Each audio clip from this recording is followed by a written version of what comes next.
So as Jeff said, thank you for welcome to our second webinar in our series to address virtual employment supports and services. As always, we wanted to thank all of our collaborating partners and presenters that have joined us today in our continued efforts to move employment first practices and principles forward.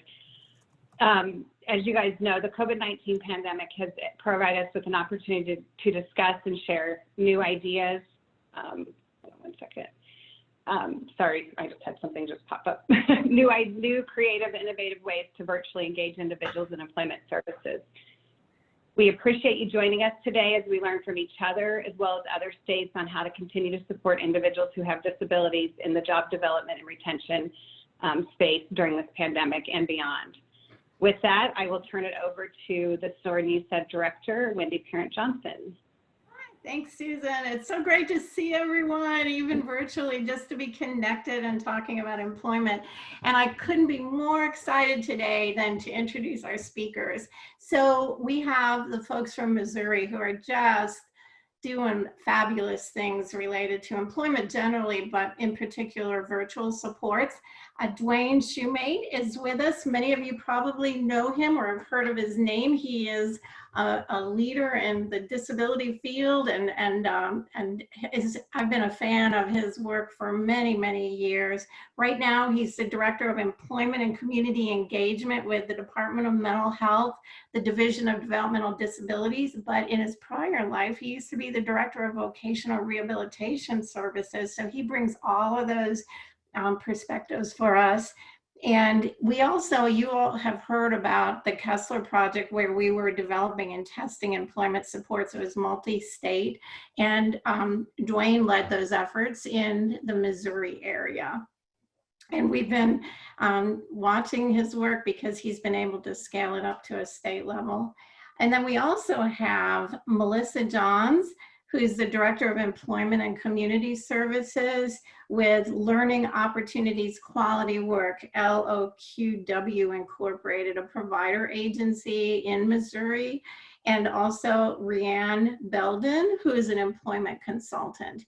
And when I spoke with her, it was so interesting because she said they had been doing some virtual supports, but with the pandemic, they took advantage and jumped in with both feet, and they are here to share just the incredible work that they're doing. So we are thrilled that you all are here, and I am going to turn it over to Dwayne. We're excited to hear what you have to say and learn from all three of you. So thank you for joining us. And Dwayne, I will turn it to you. All right, thank you, Wendy. Nice to meet with all of you all, and there's a couple of familiar faces in the crowd, and so it's good to have some connections today. I am going to let you know at the beginning, if I end up cutting my video, it's because I have some bandwidth issues. I want to make sure that you're able to hear me and see the presentation. As Wendy said, I work with the Department of Mental Health, Division of Developmental Disabilities, and I've been the director of the employment programming for 6 years now. And as she noted, I worked with Voc Rehab the prior 21 years. And I'm trying to share my slides. And are you all seeing the PowerPoint presentation? Yeah, it's up there, Dwayne. Okay. So in Missouri, we have been an employment first state for about 11 years now. But about a year and a half ago, we decided to also proclaim ourselves a technology first state. As Wendy noted, here in Missouri, we had been working with the other USEDs in the Midwest as part of a Kessler effort. And we really wanted to go about increasing employment opportunity for individuals and also continue to promote self-determination and independence through employment and embracing the use of technology in the delivery of employment services. In starting off, just a quick little game for all of us to play. Anyone who's unmuted can maybe answer this question, but we have Maria and Anna here, separated by some waters with some very scary looking alligators. That may be billables, it might be return on investment issues, it might be difficulties with finding a good workforce. But the question is, how can we avoid the alligators?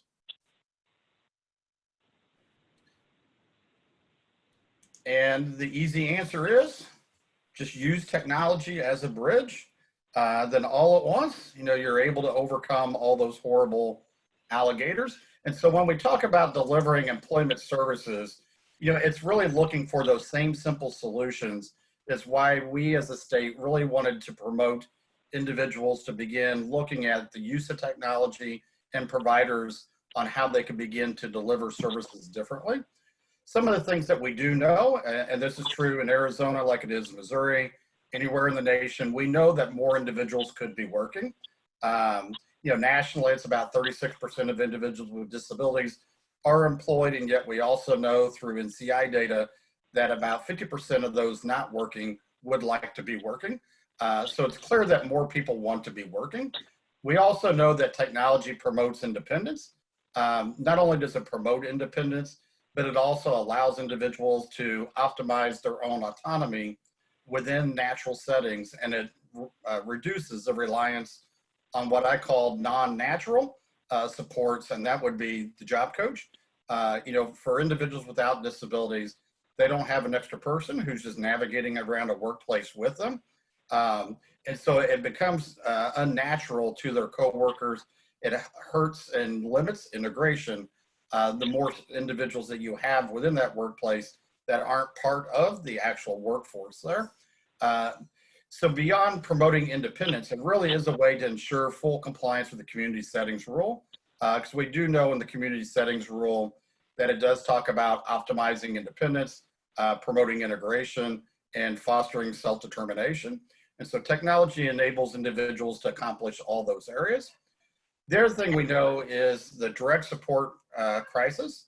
The direct support professional workforce shortage is very real.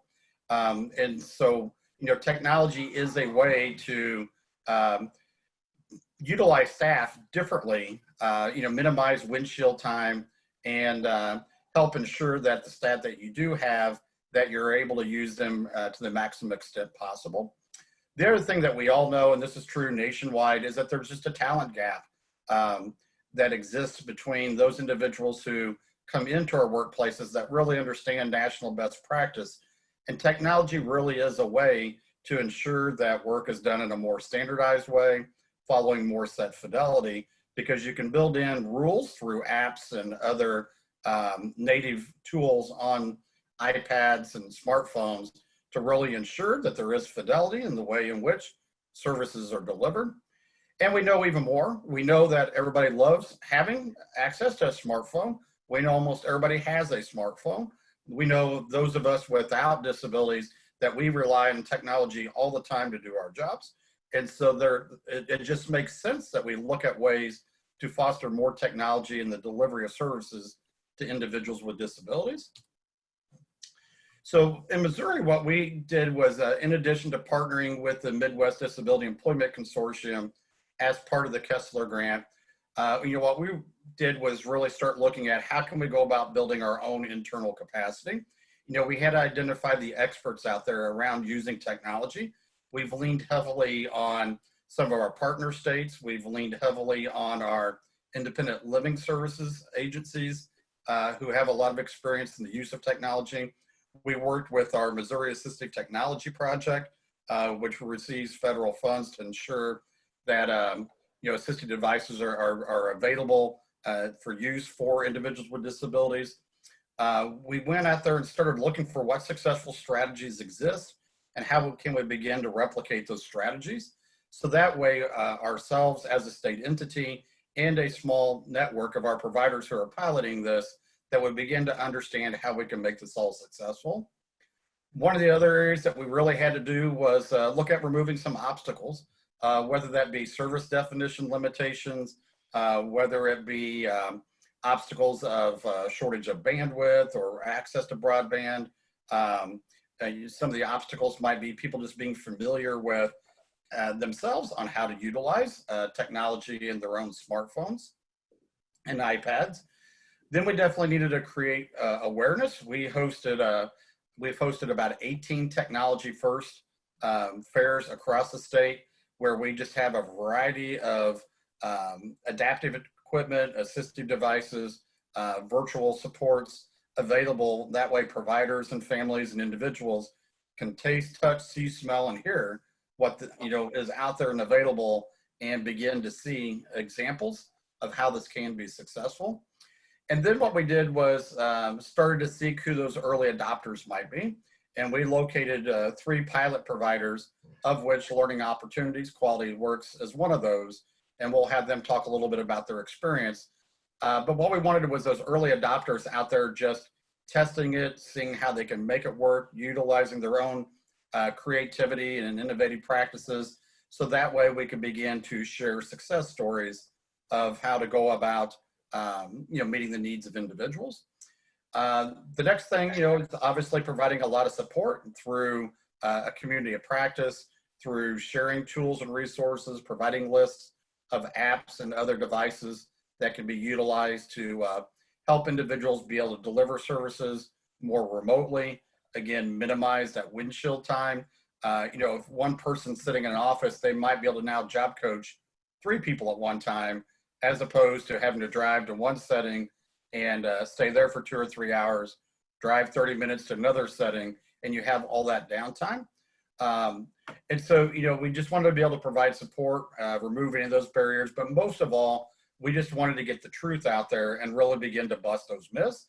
There's a lot of myths out there about how complicated this is, or how difficult, or how businesses aren't going to be receptive to it, or individuals won't be receptive. And what we have actually found is, probably the biggest obstacle, honestly, has been the systems people ourselves. And really, it's not the workplace, and it's not the individuals who we might be supporting. So, under some of the things that we're doing under construction is we're continuing to evaluate our service definitions, continuing to redesign those as we look at future waiver applications, just to be able to support more and more services to be able to be delivered through virtual support. Currently, under the COVID-19 emergency, we do allow all of our services to be delivered virtually. Our employment services already had that ability, but we're looking at ways to even liberate providers more, to where there aren't concerns on how technology and providing virtual supports may be an obstacle, with billing or documentation. We're continuing to design more training, accessing more technical assistance, beginning to look at building in quality assurance. And then, we are looking at having a statewide tech conference around the delivery of virtual supports and employment and day services, likely in November. And that's where we can begin to replicate the success and get some of the real stories out there for individuals. Whenever you begin to have success, again, the big thing is you get out there and you sell it loud, and you sell it clear, kind of like that carnival barker. So with that, I would like to have Missy go ahead and talk a little bit about what Learning Opportunities has done, and the successes that they've had and how they've approached it from an administrative perspective. Okay, so I'm going to start and say, if I was sitting in Arizona as a provider, I would think, wow, you guys have had so much help and so much support and so much training. And though we have had the support of the department, actually the support that we've had is really, to begin with, we received a $5,000 grant, and we were able to purchase 3 iPads. And with those 3 iPads, we started providing some supports to some folks on their jobs. And Rianne's going to talk more about the details of that. So I want to talk about the big picture part of it. Those 3 iPads, we met with some individuals, but really we attended a couple of Tech Fest. We had them scheduled for our communities. We had to cancel them because of the COVID virus. We have purchased 10 Chromebooks and hotspots, because keep in mind, we're in Northeast Missouri, rural. Our largest community is 18,000 people. Most of the communities that we provide support into are a couple of thousand people. We still have a lot of folks that don't have access to the internet, and so we're trying to figure out ways to support them. We have businesses have been the surprising thing, as Dwayne said. They are they are excited, they are open, and they actually have a little bit more time. And Rianne's going to talk about that a little bit right now too. So those are the supports that we got from the department that have really helped us get going. But as I said in my email to Wendy, training, we really did. We held our nose, we jumped in the water with 2 feet, and we said, how the heck are we going to do this? We've got people that need support. We've got businesses that need their essential workers, and we can't go to them. What are we going to do? And so we just started and just said, okay, and we started looking for champions within our organization. Rianne being one of those. She was helping us with the Kessler grant anyway, but other people have bubbled up, people that we didn't even expect or weren't even sure that they would. It's amazing the things that have happened, and being able to provide this, being able to have the ability to bill for those services has certainly made things a lot easier. As Dwayne said, we could before, but we weren't. And I think there are so many positive things that have come out of this pandemic, and as far as providing support to people, because we have learned so much, and we could probably talk for 3 hours about all the cool things that we're doing in employment, but also just in our community life engagement program. So we're doing lots of things there because we can't go see people. So how are we engaging them and keeping them involved, and they're feeling isolated? And we don't offer any residential services. All of our services are either community-based employment or community life engagement type services. So a little bit different. I know some providers had to almost stop other services because they needed to focus all their energy in residential, but that was not us. So we've done a lot of different things. We're doing some, we're using a lot of FaceTime, Facebook, any Skype, any kind of app that we can find to do face-to-face things with people. We're doing things like, if we have to, we'll take a iPad or a Chromebook and a hotspot to them. If they don't have access to the internet at work, we're sharing ours with them so that we can communicate with them. Then we get it back after the shift. So we're doing some creative things like that. We're doing a lot of things with online, for people in job development, online job applications. Then we're using an app so that we can see them, so that we can be helping them fill that application out, walking through that with them, checking it for them before they submit it to make sure there are not errors. We're doing interest inventories for expiration and discovery. We'll send an interest inventory to them by email. We go over it with them, we read it with them, we talk it through so they understand, just like we did if we were sitting there with them. We're doing a lot of those types of things. We're doing a day in the life. This is something when expiration and discovery, again, we have people that are interested in certain types of jobs. And so we will say, let's do a day in the life of a Walmart stalker. And so you can YouTube that, and then you pull that up and then you learn. And these are people that are doing the job. So sometimes it's interesting because you might get a little profanity, or you might get a little bit of the job is maybe not sugar-coated, which is not all bad because people are really seeing what a job is like. So we're doing a lot of those kinds of things with people, and then talking through them. And then I'm going to let Rianne talk a little bit more because she's the one doing the real work. I'm giving her the support that she needs, but she's the one out there doing it. So she's going to share some things that we've done. Yeah, so like Missy said, one of the best things I think is just we have daily go-to meetings as well for our company. So it's making sure that everybody is on the same page every day, because the kind of a joke is every day something changes in technology. So every day we're finding out more and more resources or different tools that we can utilize. So it's nice to make sure that everybody's on the same page and that we have open sharing groups so we can put all the new stuff that we're finding in there so everybody can utilize it. A lot of things that are happening are a lot of employers are doing virtual interviews via Zoom or whatever apps are out there. And so it's nice to be able to help train our clients and better prepare them for the future, because the future is now. This is what we're seeing, and so we have a great opportunity to get them on board and better prepare them for online interviews, filling out applications together, and just helping them learn how to utilize technology in general. Like Missy said, we live in Northeast Missouri, so we don't have a ton of resources. So it's nice to be able to share them and help train others as well. Again, we just kind of use some life course tools. when we broke it down, it can kind of be a little frustrating or hard for people when you have all of these things, but you don't know how to utilize them or what works for each person because everybody's different. So really, it's just nice to be able to break that down and find out what app is out there that will truly benefit that person and their needs. And so we've just been kind of taking it step by step and realizing that what works for one person might not work for another. And that's okay, but there is probably something out there that we can learn and utilize.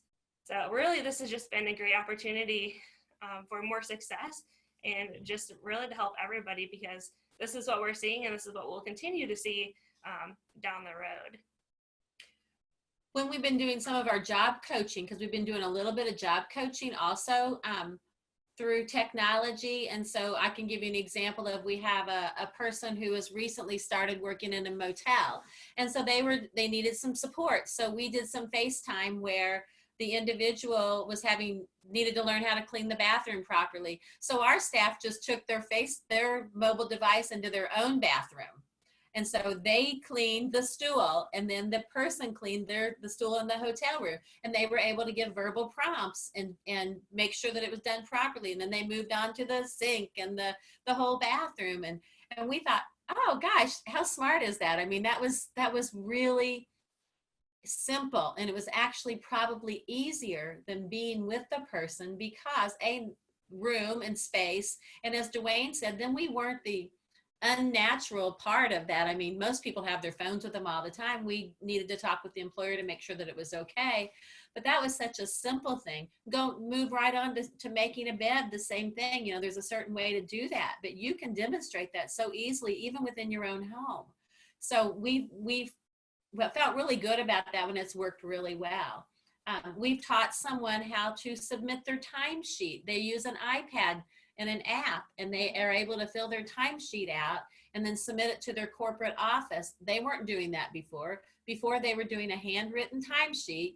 We were going and getting it and helping them fax it. We're not doing that anymore. He's doing it completely independent. The same individual, something you all don't understand is we have snow, and we have to have people take care of their snow removal. And one of this young man's jobs was to shovel snow for a business. So we helped him download the weather app so that he would look the night before to see what the forecast was, so then he would know when to set his alarm to get up to check to see if it had snowed, because he needed to have his snow removed from the office that he works in before 7:30 in the morning. We were calling him. It was like, oh my gosh, we've got to get smarter all the time. So those are some really simple things that we have done that have really made a difference and helped people become even more independent. And I think that's the thing that we have to think about too, is, you know, helping people become as independent as they possibly can. And through technology, we were able to do that a lot more than we were even 4 weeks ago. Yeah, and then just going off of that, some things might become irrelevant, like snow days. So maybe they're going to start having a doctor's appointment that could have gotten canceled last year because of snow, but now this year they'll do telehealth. And so we're able to help support individuals through whatever circumstance that may be, because technology still allows us to meet with people and get things done. Because as we all know, sometimes the whole world just doesn't stop. So those are just some simple examples of things that we've done. We're happy to answer questions or give more information if you have any. And I think I've been sharing your all's tool and kind of slow scrolling as you've been talking. You have been. And I don't know, we email us to Wendy, and so maybe she can distribute it to you all, but is there anything you want to talk about on this tool or how you use this tool with individuals? We gave this to all of our staff, and they've been able to utilize it. We've also shared with clients, and really we just kind of look at what needs are needing to be met, and then we go off of the tool to see what could we utilize here, or what would work best for that person. Are you all using life course tools in Arizona?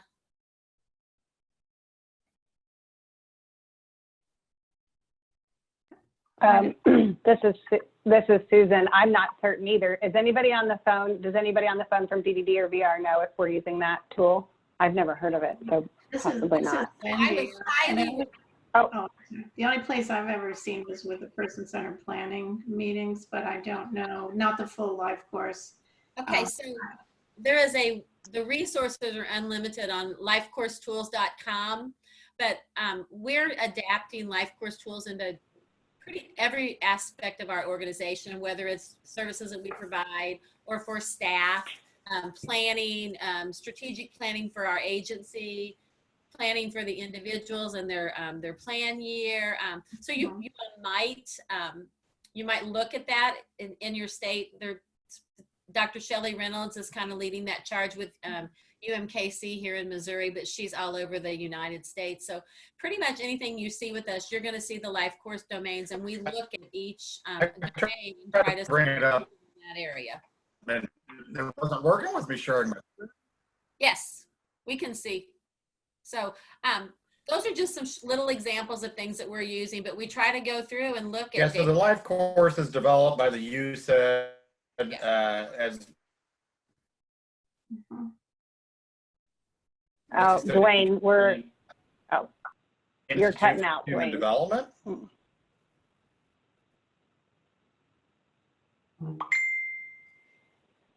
Am I back now? Dwayne, yeah, you might want to say that again. You said something about the Institute for Human Development. Were you talking about our USAID and Flagstaff?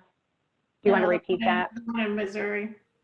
Yes. I'm At sorry. University of Missouri, Kansas City is the USAID for Missouri. And as Missy was saying, Dr. Shelley Reynolds has developed an entire kind of planning guide around life course tools for families and individuals. And it goes across the entire lifespan, and it looks at different domains of life and things for consideration at each of those kind of life periods.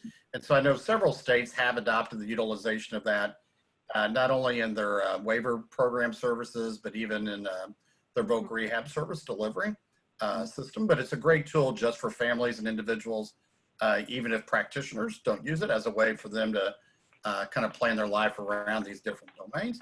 But not to get too far away from technology. So that's why the Learning Opportunity folks have these domains and examples of technologies and resources and how they use this. Missy, do you want to talk a little bit about the flyer that you created for families? Oh, the web, like the spider web.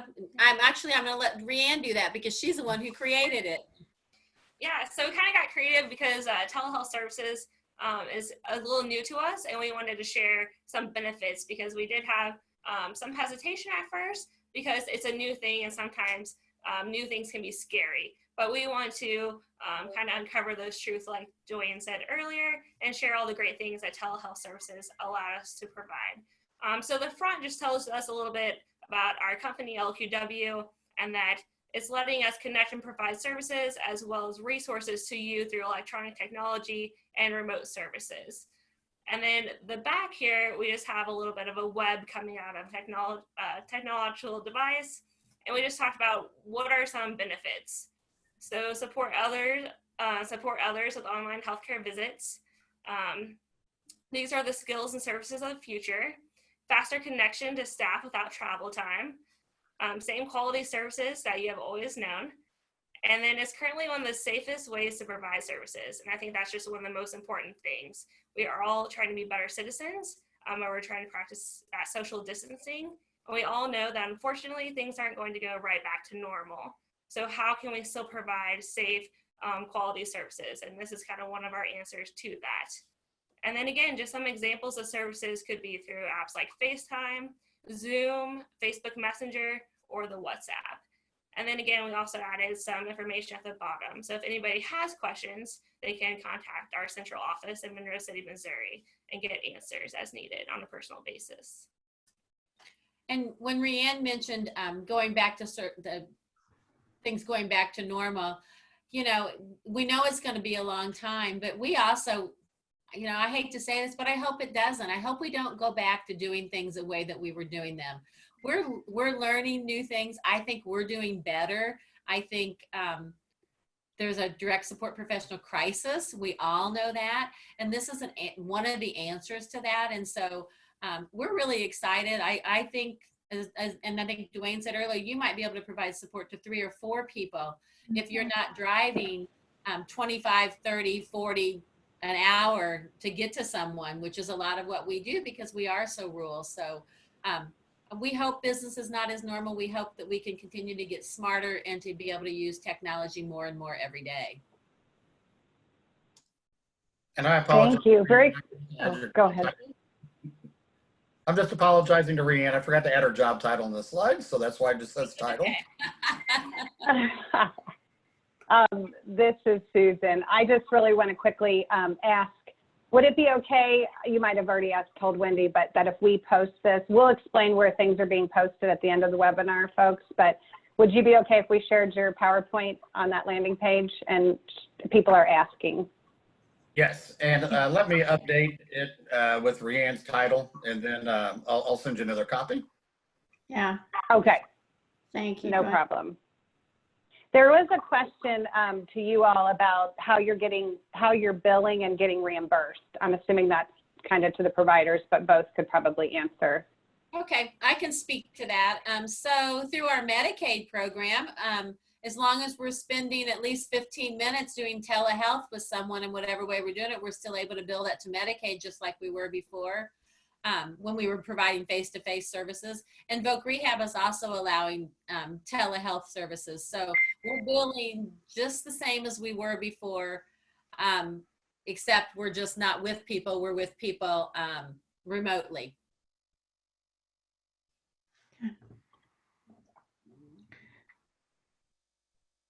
Anything else to add there? Dwayne? No? Okay. Nothing to add.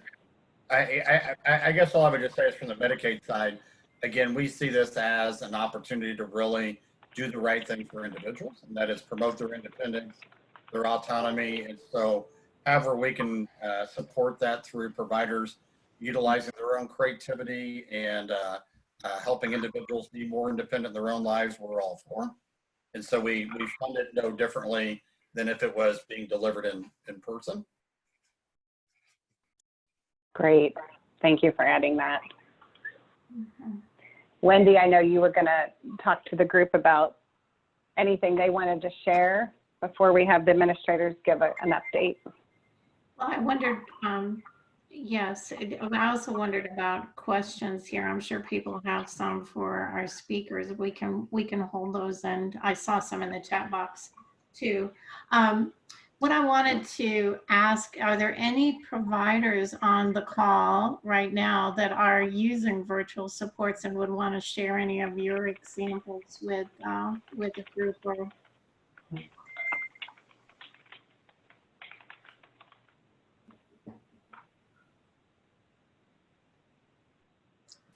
my name is Michael Zeeb. I'm in Phoenix, Arizona. I work for RI International Career Center.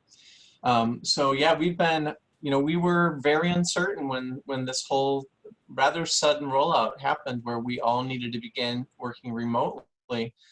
And so we have found that, first of all, State of Arizona has done, I think, a very good job of opening certain codes so that we can deliver everything that we need to, either by phone or by virtual platform. So we're lucky because our employment center is a sister program of our Recovery Education Center, where we already had a lot of virtual online learning, one-on-one and group classes going. So we had a good amount of students who already knew how to use those virtual platforms, okay? We had a little bit of a learning curve with maybe someone who hadn't been going to virtual classes, had never used their technology before. But one thing that really, really helped for group services was to have someone in a designated role who helped students troubleshoot if they were losing connection or couldn't figure it out. Another thing is that we really worked with people. If some people, like especially for one-on-one services, it really, really helps if they can agree to at least try virtual platform, because then we can pull up and share screens. It's a lot easier that way. And so, but sometimes we just had to accept that some people didn't feel comfortable with that. And we just had to, you know, we've just had to say, okay, you on your computer and me on my computer, let's look this up together, you know. And so, and over time, a lot of those individuals who were reluctant to use a virtual platform warmed up to it. Okay, of course, the biggest challenge is, you know, serving people who don't have a smartphone or a computer, who may just have a flip phone, or they're using a communal phone at a group home. That makes it a lot more difficult. So those have just been like quick check-in meetings. Here's your homework. Here's my homework. Let's touch base later, you know. But we've seen a lot of really positive successes. People still getting hired. We place a lot of peer support specialists, behavioral health techs, and a lot of people getting hired in those positions, plus, you know, the other ones like stores and warehouses. So that's just my 2 cents. That was really helpful. Thank you. Real quick, in looking at the time, because we never really know with questions and such, I think we've answered all the questions so far in the chat box. I asked them. Let's have the states do a quick update, and then we'll leave some, you guys can think about some more things that you might be offering or want to share for the last bit, just so that we make sure that we have our state agency updates. So thank you for the gentleman who just shared. We appreciate that. So I'm going to have Kristen Mackey, the Rehabilitation Service Administrator, from the Rehabilitation Service Administration, the administrator, also over vocational rehabilitation, speak to anything that Voc Rehab would like to give us updates on allowing for virtual services and anything new from the last webinar. Thanks, Kristen. Sure. Thanks for giving me the time and opportunity. So we haven't changed a whole lot since the last meeting or the last webinar, but just to reiterate that we are we're allowing the virtual service provision. We've said, you know, yes, it's an allowable service. For the disability related employment services or job coaching, job development services, there is a different authorization line. And so we need to have our vendors, you know, switch to that authorization line, just so that we are in compliance there. So if you were traveling and getting a travel rate for the services before, just switch to the other authorization line to get the virtual service rate provision. And we are also doing electronic signatures, verbal approvals on items. So where you used to have the client, you know, kind of sign and say they've agreed that they received this service, we are, you know, we're documenting that verbally now. And so not requiring wet signatures, actual paper, everything can be electronic. We're doing electronic approvals. Just want to make sure that folks are really communicating with their counselors on how the service is being provided and how it's going. From a technology standpoint, we do recognize that folks may not have the tools necessary to participate well. And so, you know, I, as an administrator, am kind of anticipating that we will have some of those conversations about what technology needs do people need in order to participate in services. So those are conversations that as providers you can have with the counselors. The counselors have been told to be flexible, to think outside of the box, to try to figure out how are we going to best serve people through this time. And like many of the other folks have mentioned, you know, I'm really starting to take a look at, you know, how does this impact the work going forward, and how can we use this as a springboard for different methods of service delivery in the future. So when we find something that works well, all those apps that were showed, I mean, that's really interesting. And how can we use those things to better provide our services? And then the last thing is from a contracts perspective, if there are significant shifts in contracts in the way, you know, if you're uncertain about the specifications or anything, make sure to reach out to the contracts department. I'm providing virtual approvals just about every day for different companies that have called and said, hey, we'd like to provide this service in this manner. Is that okay? And is it within and allowable within the contract specs? And so we are making those determinations again on a daily basis as contractors reach out to us and give us their ideas how they might provide a service. But I do really kind of need to know, like, what is the methodology that you're going to try, as opposed to, hey, we just want to do something different. I need a little bit more information than that. So, but we're being flexible and really want to support people in providing the services as best we can and the most effective way possible now. Thank you. Thank you, Kristen. That was a great update. Much appreciated. Just please hold questions till the end. Adam and Margaret, Adam, you can go first if you want. I know you did. I don't know how many updates you really had from that. Adam is the employment administrator for our Access Medicaid program. So Adam, if you want to give us any new updates, that would be great.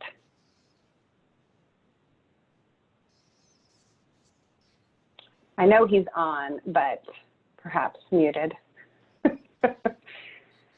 And as we're waiting for Adam, Margaret, are you on? And can you unmute? You could go while we're waiting. I see Margaret's there. I saw Adam earlier, but can you hear Margaret? Me? Yes, we can. Do you mind Margaret is the employment administrator, the employment director for the Division of Developmental Disabilities for Employment Services. And so if you don't mind giving us an update from the Division of Developmental Disabilities perspective. Yes, in the last meeting, Nicolette did mention that generally we were discussing the division's developing guidance for the provision of employment and rehabilitation services. And the great thing is that guidance was issued for the delivery of employment services and rehabilitation services by telehealth on April 10th. And that is available on our COVID website. I can, if folks would want, after I finish speaking, I can add the link to the chats so that you can see exactly where it is. A little bit challenging because it's under the COVID, then it's under, actions division is taking, and then it's under providers. And then underneath that, there is at the very end, the employment guidance.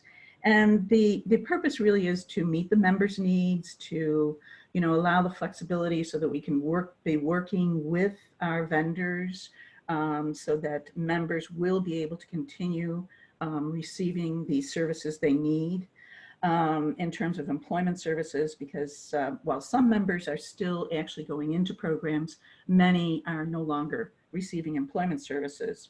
So this guidance, it's quite helpful because it helps identify, looking at the criteria, the service goals and objectives, service outcomes, and then telehealth and whether or not the members will benefit from the telehealth. This will be done with the support coordinator, and some of the determinations, if it's just continuing the existing service, it won't need other than progress notes.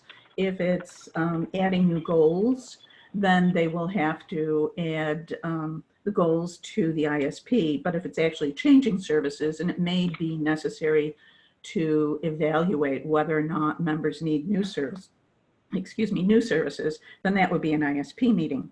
But then it goes through, and the guidance sets forth some criteria for determining when telehealth can be provided for our specific services, like the considerations for center-based employment, career preparation and readiness, group supported employment, the ISE, the ESA, and then of course, habilitation services.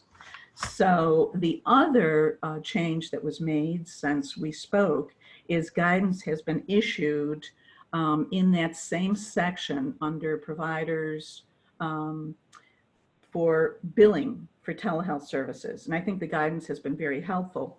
One of the things that we are doing next week, we know that there will be a lot of questions, and so we are meeting with our providers to really address with them what are their concerns, have they been facing barriers. We want to develop some additional frequently asked questions so that we will be able to provide more information and support our members in getting the services that they need, and our providers in being as flexible and creative as possible in providing these services. And I have to say, after listening to you folks in the state of Missouri, I am so excited. I want to do so much more with this. I think it's fantastic, particularly I kind of look at it in terms of being able to deliver services, especially in the rural areas. So I'm just, thank you very much for putting this on. It's very exciting. And I will add the link. And if anyone has any questions, you can either, if there's time to ask them now, if not, please contact me and we will answer any questions you may have.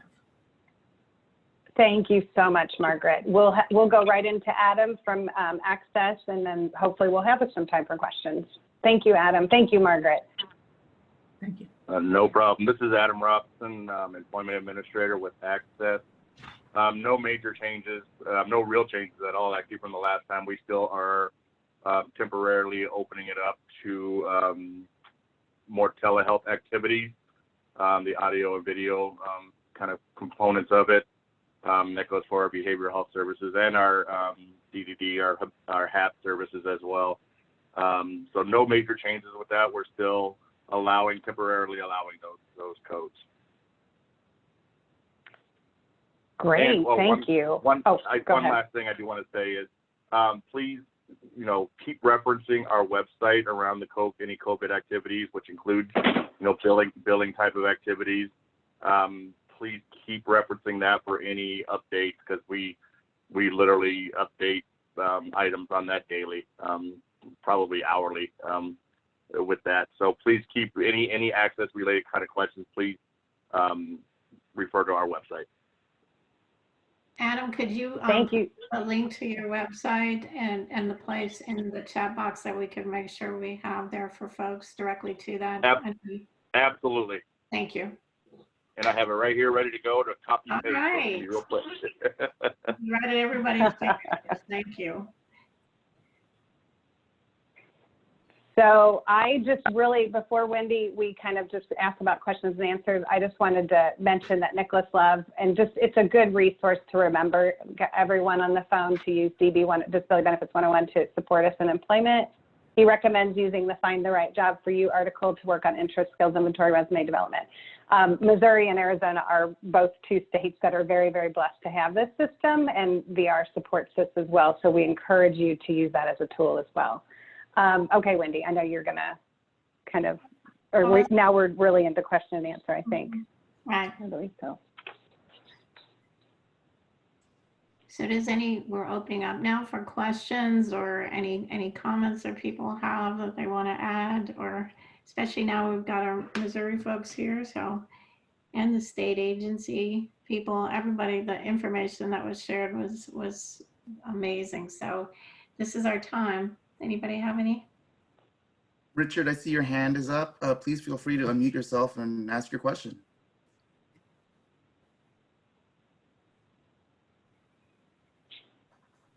You can also ask your question in the chat box.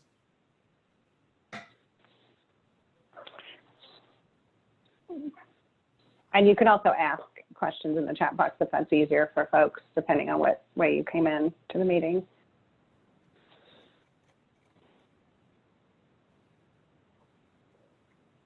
Okay. And also this could be a time while Richard's figuring out his technology, if there's anything that any other providers that wanted to share, anything creative they're doing to your other, as there's a lot of providers on this meeting, to help us understand what you might be doing that could be beneficial to other providers and others in general, providing services to people with disabilities, employment. This is Brandy Kitzberger with Workability down in Tucson. Yeah, as I had spoken the last time, we're in our 5th week of doing TTE online, and it's been a process. One of the things that we have learned through the process is obviously, remote is not ideal for a lot of our clients, but we've been blessed to have a number of clients really be able to learn and expand their technology skills, which has been great. One of the things is being careful how many platforms you use, because if, for example, we are going to be going down for our summer program to using Google Drive or the Google Suite platform and Zoom, and that's it. If there are too many platforms and they have to toggle between too many tabs, it makes it really difficult for our learners to be able to stay in tune with the rest of our class. So that's one thing that we have learned that is beneficial to the members that we are working with. We also are exploring different ways, and I was excited to hear from Missouri some different ways of engaging our students besides just doing like Google Docs. And so we're going to be looking into creating games through Kahoots. We're going to be looking at doing some polling. We're going to be looking at also, since we're going into our summer program, we're going to create a computer literacy test just to see what the literacy is of the students coming in, because most of them we don't know these members coming in, just to see if it can identify and help us place the students in the correct group. So we're kind of expanding on what we've learned so far and trying to continue to provide a meaningful experience to our members. Thank you.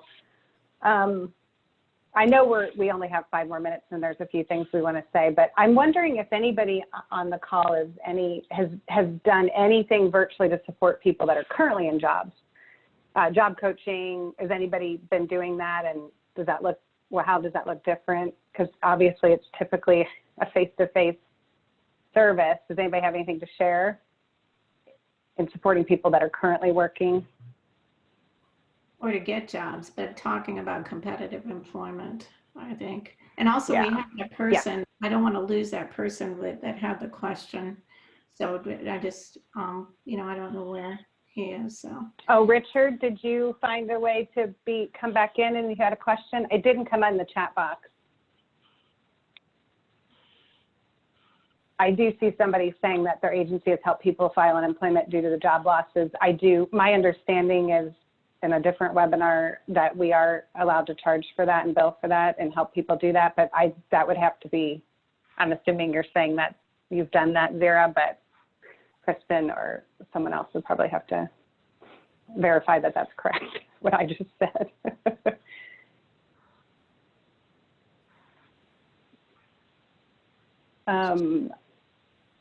Yes, the webinar will be archived. We can still take a few more questions if anybody has their insight, but before we run out of time, I did want to, Jeff is going to put the link in. We have created a landing page for the first webinar, and this webinar will be posted within the next couple of days as well. We'll post whatever other materials, potentially the Missouri PowerPoint and anything else that we feel is pertinent to put on that page for you all. I also want to mention that our goal is to try to do these bi-weekly. May 8th is what we're looking at to be our next one. So please just kind of keep that in mind and look out for additional webinars. And yeah, so Jeff just added the virtual the landing page for the virtual services. And somebody also responded that they have been billing for helping folks get on unemployment. I'm just reading through the chat real quick to make sure we're addressing things. Okay, so some folks at Stark are still doing some direct coaching, just practicing social distancing and wearing masks and that type of thing. This is Kristen, and I saw something about the subject of how COVID might be affecting benefits and such. And another plug for DB 101, there's under the news section, there's direct links to various state and federal websites that provide that information. So thank you to Nicholas for letting us know that. We've directed our staff to let our clients know about that as well. Thank you for adding that, Kristen. I think with 1 minute left, it's your opportunity to ask Missouri or anyone else any questions that are on the phone that you might have about virtual employment services, competitive integrated employment services.